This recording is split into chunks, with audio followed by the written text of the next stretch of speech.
ನೆನಪುವಾದರ ರಾತ್ರಿ ಎಚ್ಚರಾಗತೈತಿ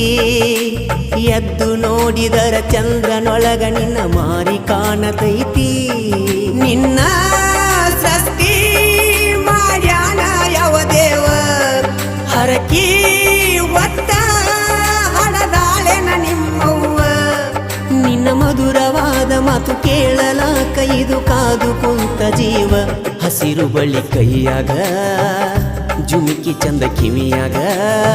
ನಿನ್ನಂಗ ಯಾರಿಲ್ಲ ಈ ಭೂಮಿ